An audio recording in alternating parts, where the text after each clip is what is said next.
I never imagined that one day my own sister would ban me from her wedding.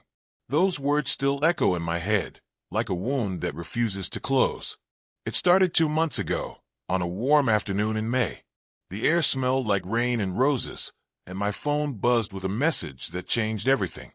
"Hey, just wanted to let you know the invitations are out. We kept it small this time." At first, I smiled. I thought Emma was joking. We'd always talked about our wedding day. The dresses, the laughter, the endless dance floor. She was more than a sister to me. She was my best friend. So, I called her right away. "Hey, I didn't get my invite yet," I said with a laugh.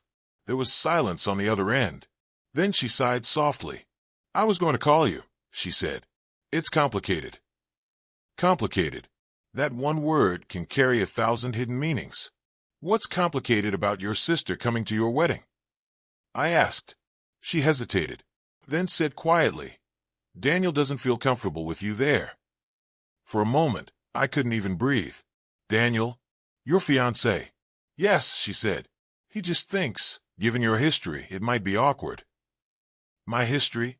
The only history I had was being the one who warned her, the one who told her that Daniel wasn't the person he pretended to be. I could feel anger bubbling up inside me, but I kept my voice calm. "So, let me get this straight. Your fiancé, the man you've known for 2 years, says he's uncomfortable, and suddenly I'm out of the family celebration?" She didn't answer right away. Then, with a shaky breath, she whispered, "I'm sorry. I really am." The call ended, and with it, something inside me broke. For days, I replayed that conversation in my head. Every word, every pause. The betrayal didn't just come from Daniel, it came from Emma, the one person I never thought would choose someone else over me. I tried to stay away from the wedding talk, but social media made that impossible. My feed was flooded with her pictures, her bridal dress fittings, pre-wedding dinners, smiling selfies with Daniel. Everyone looked happy. Everyone except me. Then came the wedding day. I sat in my small apartment, scrolling through photos posted by distant relatives. My sister looked radiant, almost unreal. Daniel stood beside her, perfect smile, perfect posture, like the world revolved around his charm. But something about that smile, it wasn't love. It was performance. I remember muttering to myself, "You fooled her, Daniel." But not for long. Because a part of me knew, deep down, that truth has a way of coming out, no matter how many lies try to bury it. And I was right. A week later, I received an anonymous message. No name, no intro, just a video file. The subject line read, "You need to see this." I almost deleted it, thinking it was spam. But curiosity got the better of me. When I opened the file, my heart nearly stopped.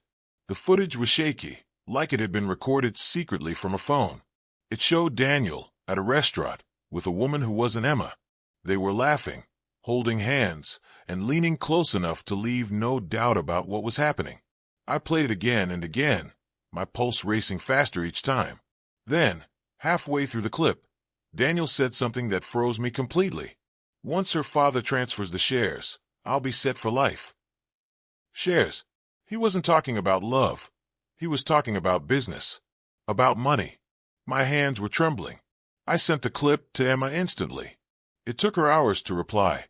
When she finally did, all she said was, "Stop trying to ruin my marriage." That message shattered me more than the video itself. She didn't believe me. For the next few days, I tried to move on, but something inside wouldn't let me rest. I knew I couldn't let Daniel destroy her life. So I began digging. Quietly. Through a friend in finance, I learned that Daniel had a habit: short-term investments under fake names, shady transactions, secret accounts. Everything was in motion to benefit from Emma's side of the family business. He wasn't just betraying her emotionally. He was planning to take everything. One night, as I sat by my laptop surrounded by notes, screenshots, and recordings, I realized this wasn't about revenge anymore. It was about saving my sister. But I also knew that if I tried to tell her again, she wouldn't listen. Daniel had built a wall of lies so high that even truth couldn't climb over it. So, I decided to go around it. The plan came to me slowly, like a whisper in the dark. I wouldn't fight his lies with words. I'd use his own secrets against him. I started with the restaurant footage. I found the original source, a waiter who had recorded it after recognizing Daniel from a local news feature. I paid him for the full video, unedited. Then, I traced Daniel's financial activity through social connections. Every trail led to one truth. He was using Emma to gain control of her father's business shares. I gathered everything into a folder labeled proof. And I waited for the right moment. That moment came sooner than expected. One evening, I got a message from an unknown number. It read, "He's meeting someone tonight at Riverside Cafe. You'll want to hear this." I grabbed my bag, heart racing, and drove there immediately. When I reached the cafe, I parked a few feet away and waited. Through the window, I saw Daniel sitting at a corner table, talking to a man I didn't recognize. Their conversation looked tense, secretive. I activated the voice recorder on my phone, zoomed in through the window, and caught fragments of their talk. "Once the documents are signed, we'll transfer everything. And Emma, she won't suspect a thing. By the time she realizes, it'll be too late." I clenched my fists so tight my nails dug into my palms. That was it. I had everything I needed. When they left, I stayed in the car, staring at the dim light of the cafe, my heart pounding like a drum. This was no longer about family drama. It was betrayal at the deepest level. The next day, I called Daniel pretending I wanted to make peace. "Can we talk?" I asked softly. "Just the two of us. No fights. No drama." He hesitated, then agreed. We decided to meet at the same cafe that evening. By the time the sun began to sink behind the buildings, my nerves were on fire. I checked the recorder again, the red light blinking faintly inside my purse. When I entered the cafe, Daniel was already there, phone in hand, pretending to scroll through messages. He looked up, that practiced smile plastered on his face. "You," he said flatly. "Didn't expect to see you again." I sat down calmly. "We both know why I'm here." He leaned back, smirking. "Still trying to make me the villain? You've always had a flair for drama." I stared at him. "You made yourself the villain, Daniel." For a moment, the mask slipped. His jaw tightened. "Look," he said, lowering his voice.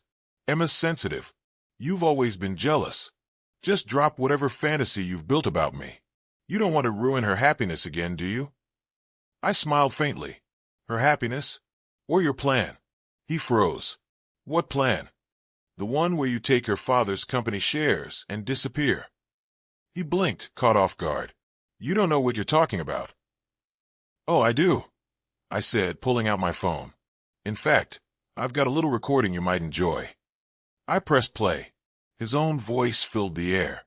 "Once her father transfers the business shares, we'll have everything." The color drained from his face.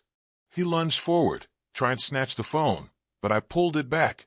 "Careful," I said. "There's a copy online. If anything happens to me, everyone hears it." His shoulders slumped. The arrogance melted. "What do you want?" he muttered. "Money." "No," I said quietly. "I want the truth to come out." He leaned closer, eyes dark. "You really think anyone will believe you? You're just bitter because she chose me over you." I stood slowly. "Maybe. But tomorrow, everyone will know who you really are." And with that, I left. Outside, the night air hit me hard, but for the first time, I felt alive. I had proof. I had power. And I had a plan. That night, I told Emma everything, calmly, quietly. She didn't speak for a long time. Then she whispered, "If this is true, he'll lose everything."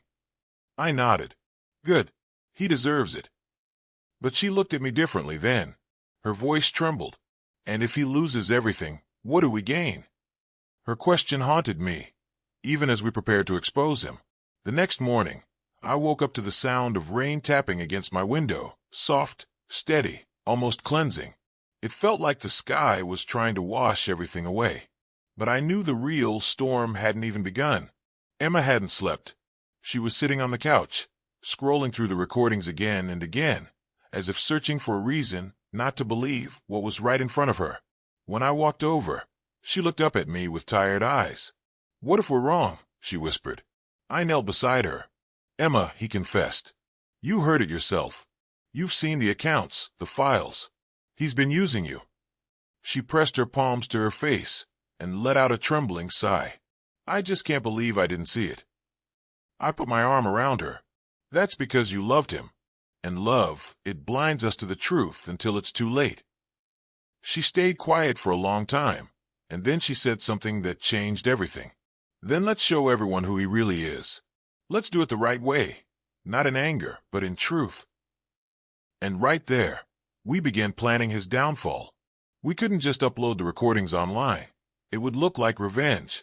We needed something bigger, something public, undeniable, unstoppable. Daniel was hosting a live-streamed event the following week for his company, a launch to celebrate a new partnership. Hundreds of people would be watching online, including investors, media, and, of course, Emma's family. That was the moment we chose. Emma contacted Daniel, pretending everything was fine. "I've been thinking," she told him sweetly on the phone. "Maybe I overreacted. I want to come to your event and support you." His relief was instant. "That's wonderful, babe. I knew you'd come around." If only he knew what was waiting for him. For the next few days, we worked like secret agents. I prepared the audio and video files, cleaned them up, and embedded them in a hidden presentation file.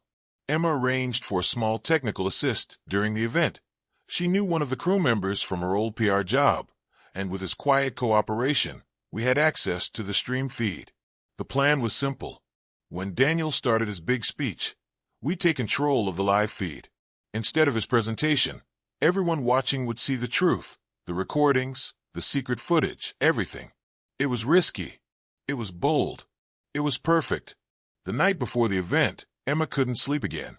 We sat by the window, watching the city lights blur through the rain. She whispered, "Do you think I'm doing the right thing?" I looked at her and said, "He took away your trust, your peace, your dignity. You're not getting revenge. You're taking it back." She smiled faintly, tears glistening in her eyes. "Then let's make tomorrow count." The next morning, we dressed carefully, not as sisters broken by betrayal, but as women stepping into truth. Emma wore a soft blue dress, calm and composed, while I wore black, not for mourning, but for power. When we arrived at the event hall, Daniel's face lit up in surprise. "You came," he said, walking toward us. Emma smiled politely. "Of course. You're my husband. I'm here to support you." He kissed her cheek and turned to greet others, completely unaware of the storm behind her calm eyes. The hall was buzzing with lights, cameras, and chatter. As the event started, I took my position near the back, where the technical setup was. The crew member gave me a small nod. Everything was ready. Daniel walked onto the stage, confident as ever. "Good afternoon, everyone. It's an honor to have you here today." His voice echoed through the hall, smooth and polished. Every sentence sounded like a performance. But behind the mask, I could see the man we now knew too well. I glanced at Emma, standing near the front row. She looked serene, almost peaceful, like a soldier who's already accepted the outcome of the war. Then I pressed the button. The screen behind Daniel flickered. At first, no one noticed. Then the company logo disappeared, replaced by a video window. Daniel turned, confused. Could someone fix that?" he said, forcing a laugh. But then the audio began to play. His own voice. "Once her father transfers the business shares, we'll have everything." The room went silent. Every face turned toward the screen. Daniel froze. That's fake." But before he could finish, another clip played. The restaurant footage. Him holding hands with the other woman. Him laughing. Him saying, "She's just a means to an end." The audience gasped. Phones came out. Cameras flashed. Reporters whispered to each other. Daniel's composure cracked. "Turn it off. Stop this," he shouted. But it was too late. The feed had already gone live. Thousands of viewers online were seeing it too. Emma stepped forward slowly. Her voice rang clear and strong. "You lied to me, Daniel. You lied to all of us. But the truth always finds its way out, even when you try to bury it." Daniel looked at her in disbelief. "You did this." She met his gaze. "No, Daniel. You did this, to yourself." The audience erupted, some in shock, others in murmurs of disbelief. The live stream chat exploded with comments. The truth was out, and there was no taking it back. Daniel tried to walk off stage, but security blocked him. Within minutes, the company's PR team took over, cutting the feed and ushering everyone out. But the damage was done. By the time we reached the parking lot, the video was everywhere. News channels, social media, headlines flashing with phrases like CEO exposed live during event and scandal rocks Harper Group. I looked at Emma. She was standing still, staring at her phone, watching the chaos unfold. "You okay?" I asked softly. She nodded slowly. "I thought I'd feel happy, but I just feel empty." I understood, because revenge doesn't fill the cracks in your heart. It just stops them from bleeding for a while. That night, the calls started. Journalists, relatives, even strangers. Everyone wanted to know the full story. But we stayed silent. We didn't need to explain. The truth had already spoken for itself. The next morning, headlines confirmed Daniel's downfall. His company suspended him pending investigation, and several partners cut ties immediately. His reputation, his pride, his empire, all gone overnight. I thought that would bring closure. But instead, I found myself staring at the ceiling that night, feeling strangely hollow. Because justice doesn't always feel like victory. Sometimes it feels like loss, the loss of the illusion you once called love, family, or trust. A few days later, Emma and I were sitting in the living room when the doorbell rang. When I opened it, my breath caught. It was Daniel. He looked nothing like the man we'd known. His face was pale, his clothes wrinkled, his eyes red from sleepless nights. "Can I talk to Emma?" he asked quietly. I wanted to slam the door in his face, but something in his voice stopped me. I called Emma over. She came to the door, calm but firm. "What do you want, Daniel?" He swallowed hard. "I'm not here to beg. I wanted to say I'm sorry. For everything." We both stood in silence. He looked down at his hands, trembling slightly. "I thought I could control everything," he said softly. "Your love, your trust, your family's power. But I ended up destroying it all." Emma's voice was steady. "You didn't just destroy that, Daniel. You destroyed me." He nodded slowly, tears glistening in his eyes. "I know, and I'll live with that forever." Then he turned and walked away. No drama, no begging, just a man finally facing the weight of his own choices. For a long time after he left, Emma said nothing. Then she whispered, "I thought I wanted to see him broken, but seeing him like that, it doesn't make me feel better. It just makes me sad." I squeezed her hand gently. "That's because you have something he never did, empathy." She smiled faintly through her tears. "Maybe. But what now?" "Now," I said, "we rebuild." Weeks passed. The world moved on. The headlines faded. But for us, it was a new beginning. Emma decided to start volunteering at a counseling center, helping women who had gone through betrayal, public humiliation, and heartbreak. "I want to help others find strength," she told me one night, "because I know what it's like to lose yourself." Watching her heal was the real closure. One evening, we took a walk near the lake, the same place she'd once dreamed of taking her wedding photos. The sunset painted the sky gold and pink. "I used to think revenge was power," she said quietly, "that making him fall would make me feel strong." "And now?" I asked. She smiled softly. "Now I know forgiveness is stronger." That night, I sat alone by my window with my journal. I flipped to the last page and wrote, "Revenge gives satisfaction for a moment. Forgiveness gives peace for a lifetime." And for the first time in years, I closed my eyes and slept without bitterness in my heart. Because in the end, life always circles back to truth. You can hide it, twist it, deny it, but truth is patient. It waits. And when it finally rises, it doesn't just expose others, it frees you. Revenge might make your enemy fall, but forgiveness, it makes you rise.